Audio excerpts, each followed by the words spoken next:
وعن زيد بن أرقم قال قال أصحاب رسول الله صلى الله عليه وسلم يا رسول الله ما هذه الأضاحي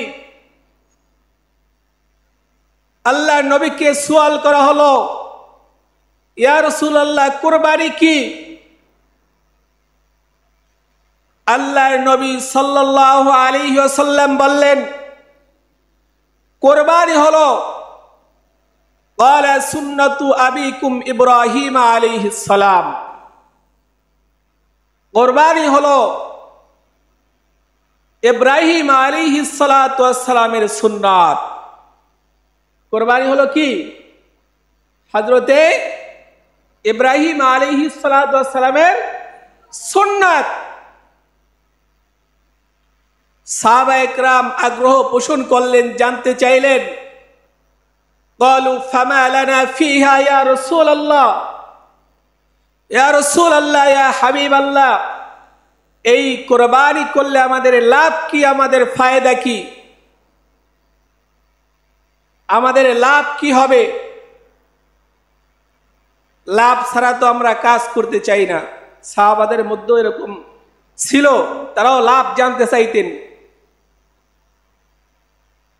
আল্লাহর নবী সাল্লাল্লাহু আলাইহি ওয়াসাল্লাম বললেন ক্বালা বিকুল্লি শারাতিন হাসানা কুরবানির পশুর প্রত্যেকটা চুলের বিনিময়ে রব্বে কারীম এক একটা নেকি জমা করে দিবে কুরবানির পশুর প্রত্যেকটা পশমের বিনিময়ে প্রত্যেকটা লোমের বিনিময়ে রব্বে কারীম কুরবানি দেনেওয়ালার আমল নামার মধ্যে এক একটা নেকি জমা করিয়া দিবেন সুবহানাল্লাহ সাহাবায়ে কেরাম বললেন ক্বালু ফাসসুফ ইয়া রাসূলুল্লাহ ইয়া রাসূলুল্লাহ সুফ সম্পর্কে কি বলেন অর্থাৎ বেড়ার পশম এবং লোম তো অনেক বেশি বেড়ার পশম এবং লোমের পরিবর্তেও কি রব্বে কারীম এক একটা নেকি আমাদেরকে দান করবেন রাসূল আরবি সাল্লাল্লাহু আলাইহি ওয়াসাল্লাম বললেন ক্বালা বিকুল্লি শারাতিন মিনাস সুফি হাসানা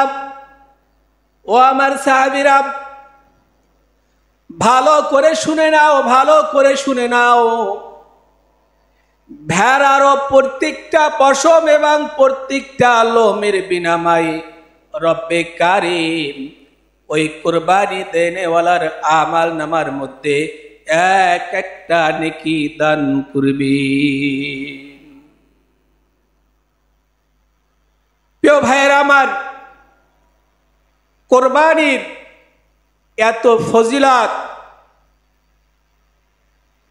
এই ফজিলত দেখে যাদের উপর কুরবানি ওয়াজিব নয় তাদেরও কুরবানি করতে আগ্রহ পোষণ করা উচিত